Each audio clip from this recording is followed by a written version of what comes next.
First off, it's an honor being able to sit down with the Miss Aliyah Sidqe right here at her solo exhibition at Sacramento State. How you doing today? I'm doing good. I'm a little tired. Definitely stayed up very late, try to finish everything for this show. But I'm happy. I feel good. Happy to be here with you. How are you doing? I'm doing all right. I'm excited. I was thinking about this show last night, and I just was trying to envision how everything was going to be pieced out. And being here today, I would have never imagined this would be the outcome. So, congratulations. Yes. But let's dive straight into it. So, the name of your exhibition is called The Babymama Effect. What is your relationship with that word? Well, my relationship with it is very interesting because I definitely never liked that word. And I also didn't ever see myself being categorized as a baby mama. So my relationship has definitely changed in the last year. And I don't think that anybody, well, maybe some people do, but I think most women who have children are not expecting or wanting to be categorized as a baby mama. It has a very negative connotation, I feel like. So I would say that I, by definition, am a baby mama. I definitely still don't love the word, but I thought that it was important to use it because, that's what it is. So I definitely don't like it though. And that's totally understandable. And just with the stereotypes behind it and just the false notions that carry along with the word, I think that most people can very much understand how you feel towards that. And I do enjoy the spin that you took in regards to your artistry and how you used it. Yeah. And to follow that up, now being a mother, how does that affect your artistry today in comparison to your process beforehand?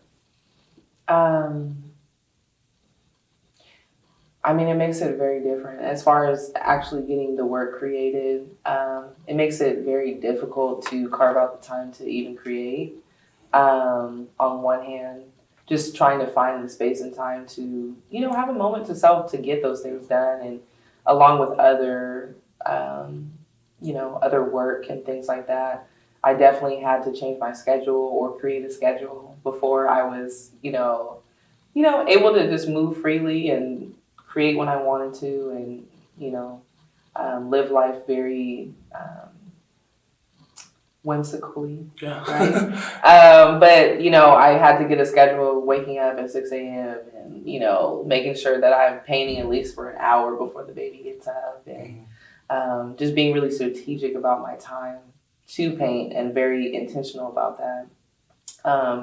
But it definitely, on the flip side of that, has been obviously a huge motivation to the work. So, it's so worth it because the show wouldn't be this show without her, so, and being a mother. So it definitely has its difficulties in the process of actually creating, but it also is the fuel behind everything.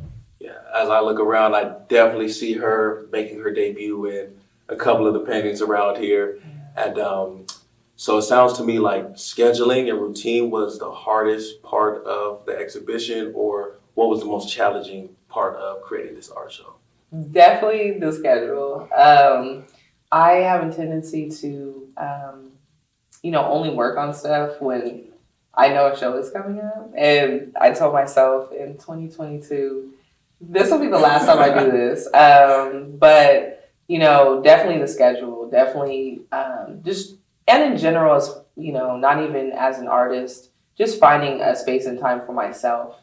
And painting and creating is the me time that I get. So, as a mom, it is very difficult to find that time for yourself, but it's very important to your mental health and Very much.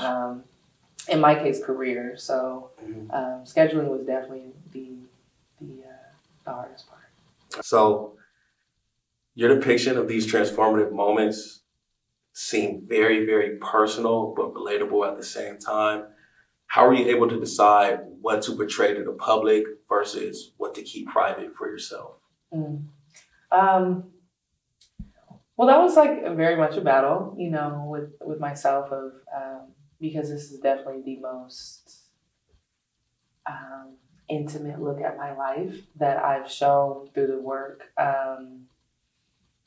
So it was very difficult to figure out what that was. I definitely wanted to illustrate a storyline. I wanted it to feel very cinematic in how I rolled everything out. So I wanted to be true to that story. And so I definitely, when going back and forth of what to add, what not to add, I wanted to make sure that if this was taken out or if this, if it wasn't there, would that be accurate to the story? And so I kind of looked at it in that perspective of, well, if this was here, would it be accurate? If it isn't here, then would it be accurate? So I just tried my best to paint the best picture, no pun intended, for the viewers so that they can fully get the big picture of everything and really feel like they were able to see clearly what all happened. That is very unique and very, very brave of you to depict the accuracy of, again, these personal moments that happen throughout your life. And they are very personal, but again, at the same time, they're very relatable, as most people have probably experienced these things as they walk around the gallery. I'm sure they're going to find a level of similarities between yourself and their lives. If I may ask you, what is your personal favorite piece within this art gallery that you created? Well, before I go into that, I do want to say that it was very difficult to do this whole series. I think that it's hard for anybody to really show themselves and show their life, the good and the bad, and more so to your original question of, deciding what to use and what not to use. It was definitely very, very difficult to figure out what pieces to include and what not to include. So I just want to double down on that because I think that it is very important because, there's definitely a lot of moments where I was like, I don't know. Yeah. The subject matter itself, I could have went a lot of ways with it, and so, it was definitely hard to expose myself in this way. And I bet. Yeah. And I can see again the level of depth and the level of sincerity that you took with a topic such as being a baby mama. Yeah. There is, again, so many different routes that you could have chosen. And you definitely took a route that most people probably would never expect. Yeah. And I think that's why the name is very, very capturing. And so it's an attention getter, but at the same time, when you come here, you will be leaving with something of value and of substance.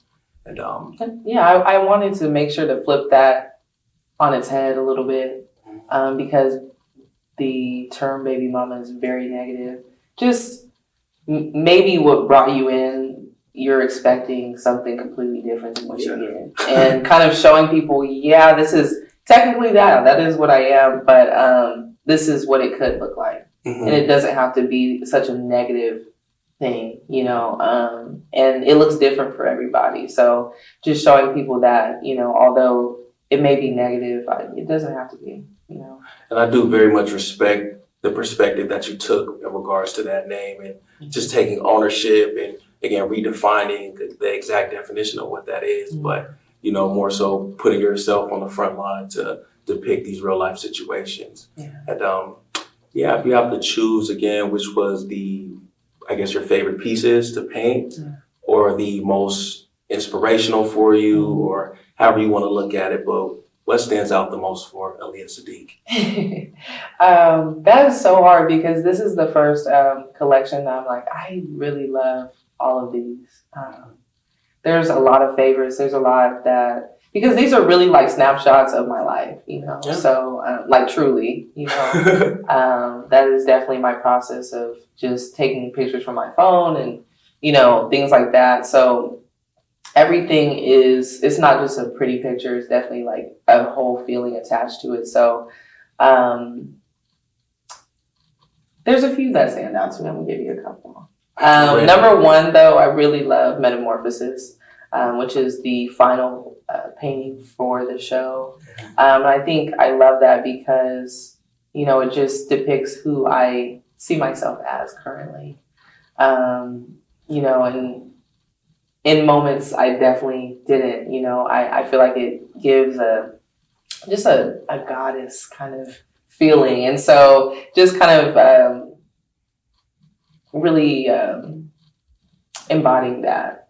So I think anytime I look at that, it makes me feel really good. And it's just that mirror looking back at me, a positive mirror. Wow. And it just shows the growth in, you know, of self-esteem and just in life in general. So I really love that. And it gives me a very positive, peaceful like feeling looking at it. I like that, the mirror looking back at me. Yeah.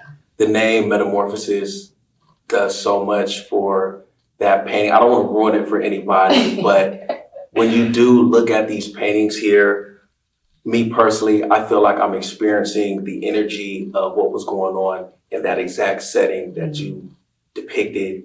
I just want to ask you that you kind of touched on this, but what has been the process like for you throughout this entire creation? I know you spoke about your routine. Mm-hmm. I know you kind of spoke about the emotional ups and downs and your determination of what to pick and what not to pick. Is there anything else that you've been through while creating this art show? The process. Well, I feel like the process for me for this, because it is, you know, real life, was living it, you know.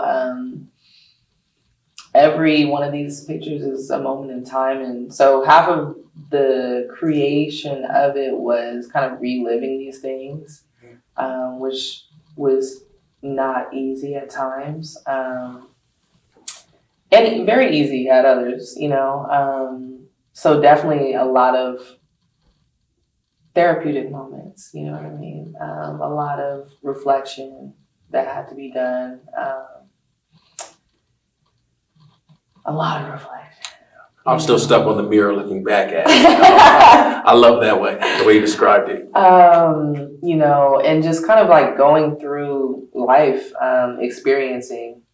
I think that's been the biggest part of the process, is just living it. Yeah. And I think that's important to show. And I think I won't say real art, but maybe great art really is that mirror for people and does show you, you know, the current state of the world. So, and it is really like a snapshot of life at that moment. Because I would love for people to look back and be like, this is what it was like in, you know, 2021, 22, you know. Yeah, so I would say like the biggest part of the process was definitely just living and feeling alive. So you did a show back in 2020 called And the Beat Goes On, correct? Yeah.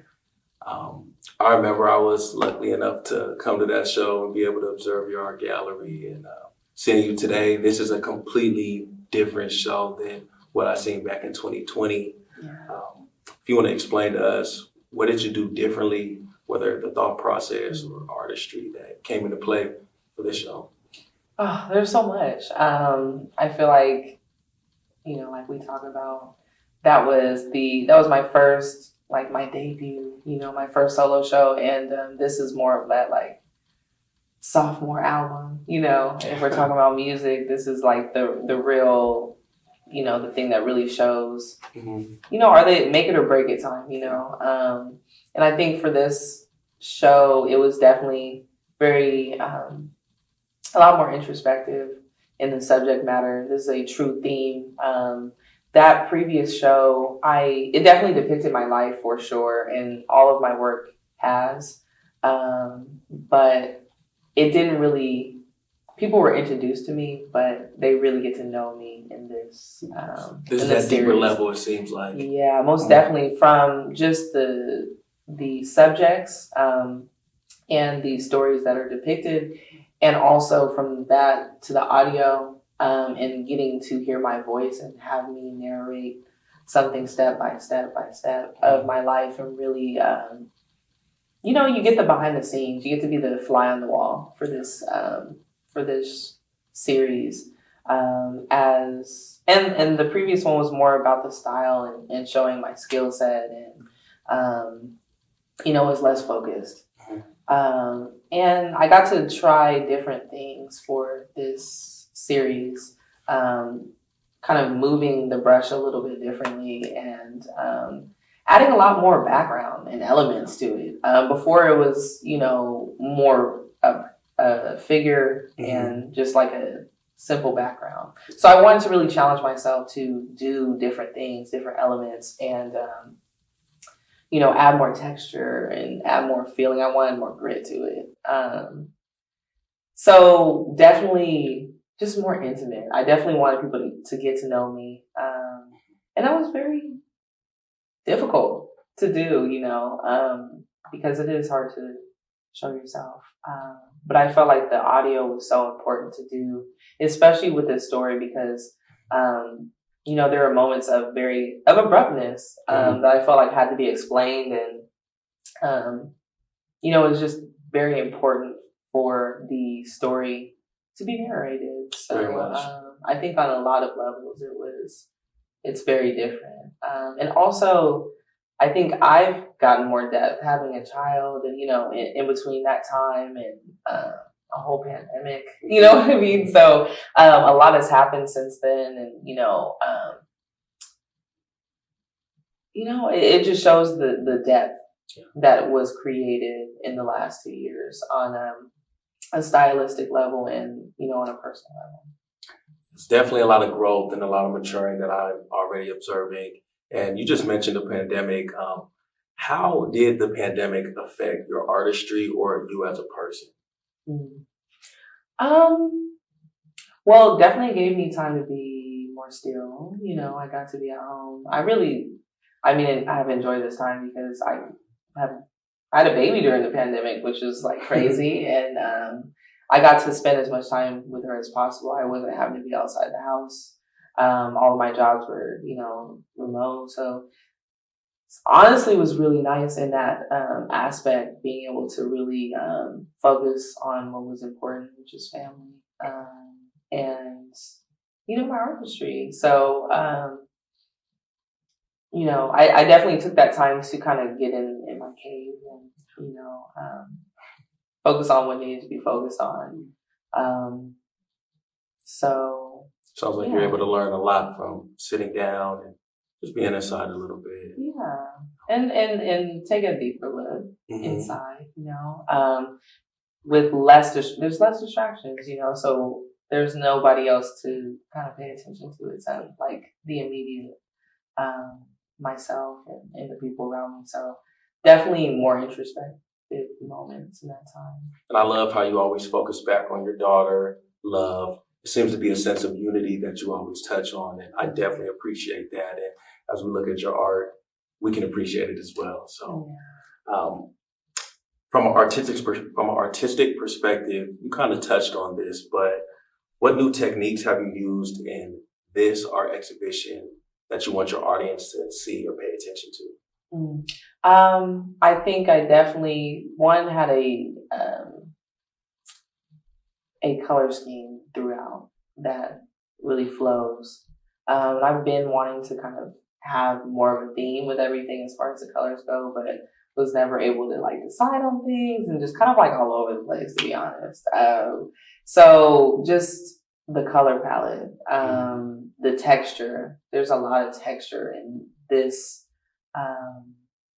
series that was not there before. And I really am excited to kind of keep playing with that, but more gestural and just kind of all over the place. And there's a lot more feeling to it that I hope people do get from it. Yes. And I definitely can see with the textures that's popping off the canvases. This is completely different than all the other work that I've seen from you before. Yeah. And you spoke about the audio earlier. That's kind of the next question I want to move into. Most people, actually anybody who walks into this gallery, they can't walk through the gallery without listening to the audio. They can't get the full story and get to know Aliyah Sidqe without listening to the audio. How did you come up with that idea of adding audio to match every single piece on this wall? Well, I think that was a collective effort between me and you. And if you don't know, this is my wonderful boyfriend. So, and I do want to say that the whole project was super intentional. So I felt like it was really important to have you as the interviewer for this. I think that we're already getting very intimate with the subject matter, so I might as well include such a special person in my life. I appreciate that as well. And you know me best, so I feel like, you know, it would be good to have you here and very comfortable. So, yeah, it was just a conversation between us, and I think I've been inspired by your making music and just the importance of the audio with the visual, because not everybody is so visual like me. You know, although the paintings do make you feel a way, I think audio is just that next level. And somewhere in the mix, we came up with that. And, you know, I just felt like it was super important. And, you know, you can walk around and view the work without it, but it really takes things to the next level. And it honestly, you really can't walk through here without listening to it. So it was really important for me to really make sure people feel it. I want people to walk out of here and feel it. So yeah. And earlier, you mentioned that it's hard for you to share. I don't know if I should say the real you, or it's just hard to share yourself with others. And with the audio, you definitely get to hear your story, how you are as a person, your values. But can you describe what emotions you were experiencing when creating that audio? Well, a lot of emotions, because it really is like digging back, you know. I definitely approached it as like a diary entry, a journal entry. And so I definitely had to like relive moments as I was writing it out to describe to everybody else, you know, step by step of what happened and how everything came to be. So it was very difficult, very emotional. I definitely cried. But more so out of, while writing it, and more so out of happiness, you know, for where I am now. I'm like almost on it right now.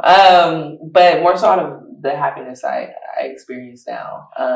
And, you know, I definitely, going through all of these pieces, I told myself I want to leave it all on the canvas. Like, you know, leave it here and be able to like move forward. And I think that doing those things, writing it out, doing the audio, being detailed in the paintings, has definitely allowed me to feel that. But so it was more so like sadness for sure, but definitely like happiness.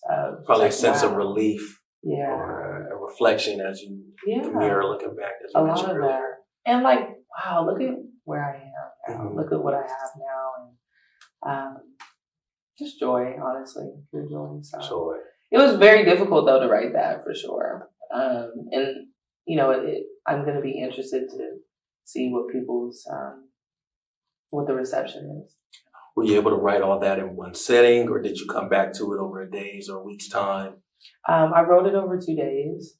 I did one half one day and the other half the second day. And it was actually really easy to write, you know. And I've told this story to others, you know, family and friends and stuff. So it wasn't, you know, it wasn't hard for it to flow, you know. That approach of it being a journal or a diary, I love that, just because it does allow people to see your inner thoughts and, again, your personality of who you are. And it very much depicts your essence of a person. And then coming in and viewing the paintings is just a great combination, and they both align together. That was a very creative way to step out your comfort zone and do that. Welcome. And you're definitely a veteran in the game now. You've been painting for I can't even tell you how long, but I've been seeing your name all in the magazines. I've been seeing your work all throughout the city of Sacramento and in other states around the United States. But I have to ask you, how does your art exhibition stand out from others? Well, for one, I've never seen, I've never seen audio like this that goes with the work. I have seen, in museums, they'll have an audio portion where it's like, it's kind of telling history about stuff. Dry Really as hell. boring. Yeah. Dry as hell. So, I've seen it in that sense, but I haven't seen someone just narrate in this way. And a lot of times artists are like, specifically painters, are very like shy and, want to be behind the scenes. And I think this is very different, to hear the artist's voice along with the actual work. I think it's such an added layer. I think you're definitely breaking barriers and speaking on things that are considered keep on the hush. It highlights so many different topics within just the Black community, society in general, and it's very, very unique. And I'm very, very honored to be sitting with you here with you. And what do you want your viewers to leave with after visiting your art gallery? I definitely want them to feel whatever that looks like. Some people might be sad. Some people might be happy. Some people might be mad. But I definitely want people to walk away feeling a way, whatever that way is. I definitely want people to walk away feeling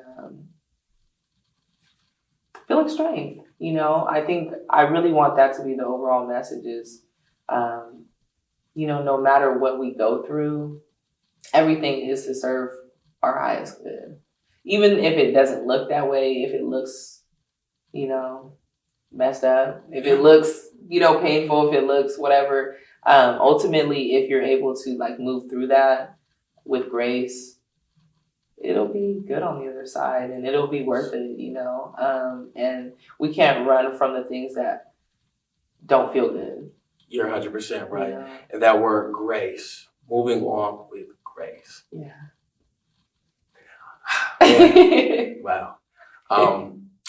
I love how you're, again, approaching topics that are addressing gender roles, topics that are addressing parenting, the notion of love, and all these other topics that, again, that people may discuss but not necessarily go in depth about. I do really, really see that you're a people's person, but one thing I can highlight within you is that it seems to be that you're an essence of truth, meaning that you are highlighting the good, the bad, and the ugly. Truth, I personally don't feel like is somebody's friend or enemy. It just is. And it seems to me that you're not creating any enemies. You're not favoring anything. You're depicting your life and what has happened as accurate as possible.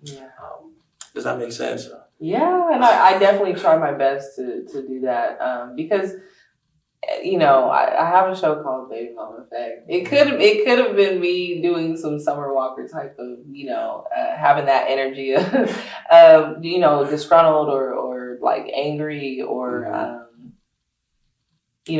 I definitely could have had a different approach. And I just haven't lived my life holding on to things. And I think it's important just to let go, to be weightless, you know what I mean? And have that grace because it doesn't make life easier or more enjoyable to hold on to things.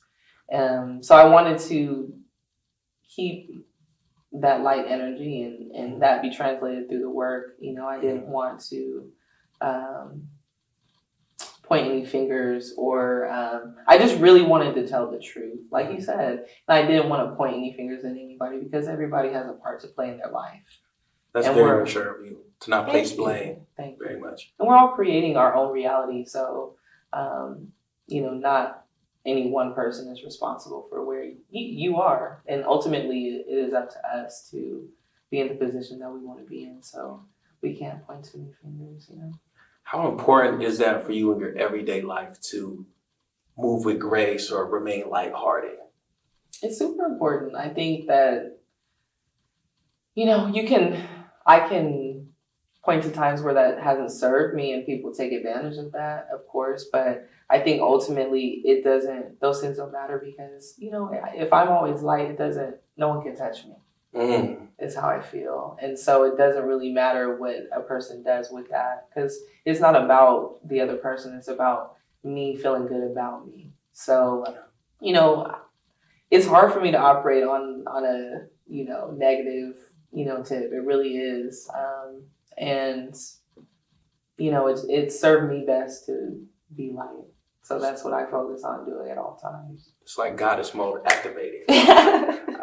I definitely am learning right now from you. And wow, just listening to your story, I hear the themes of perseverance, overcoming, and more importantly, the belief in faith, right? Do you have any advice to the single mothers or women who have experienced the same things that you have experienced or are going through tough times as similar to yours? I think my advice would be to choose you, you know, choose yourself, whatever that looks like, and really take an accurate assessment of your life and, you know, without blame or without, you know, pointing fingers, really take accountability for where your life is and look at where you want to be at. I think a lot of people know where they don't want to be, but they don't know where they want to be.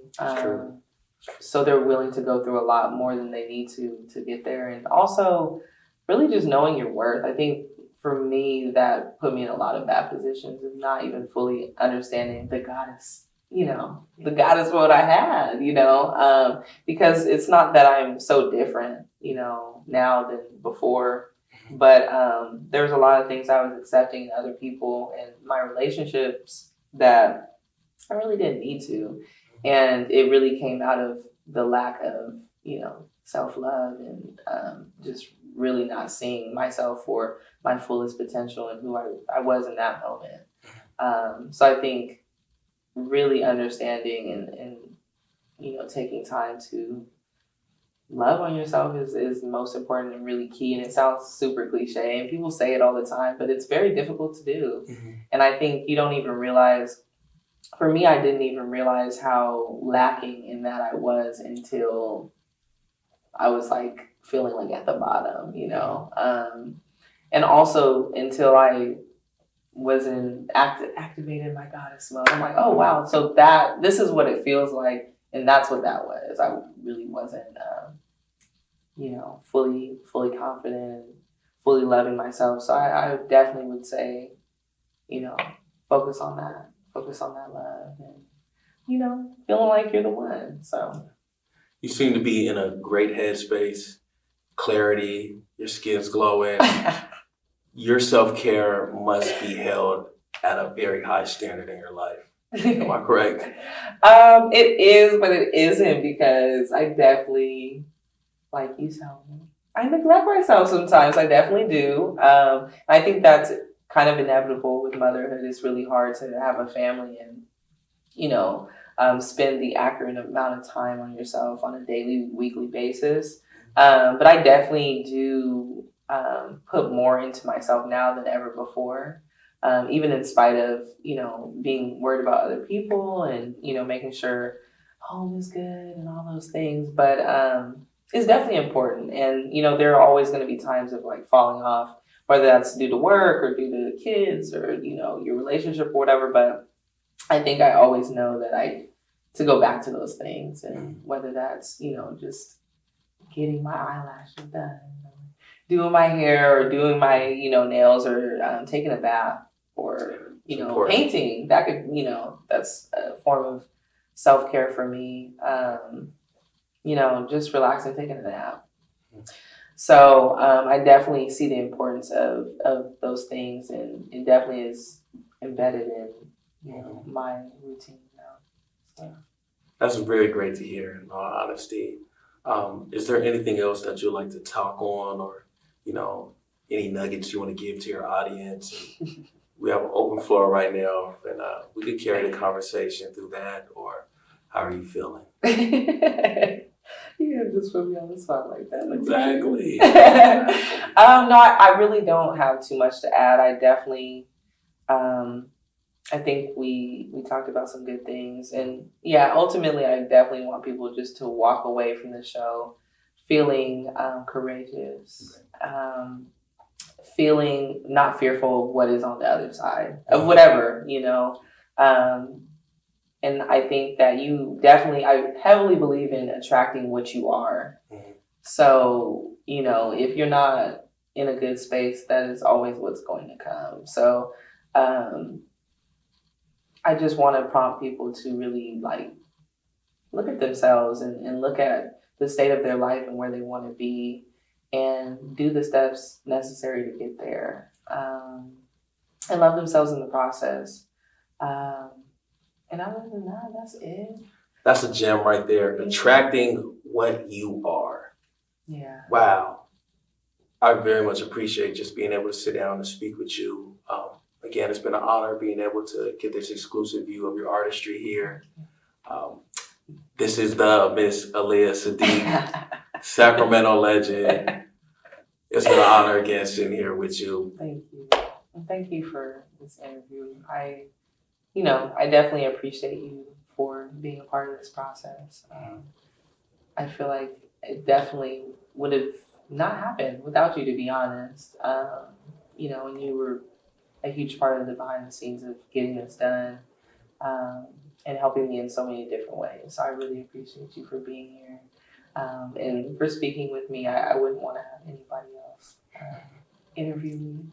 And yeah, so thank you. I appreciate you. You're welcome.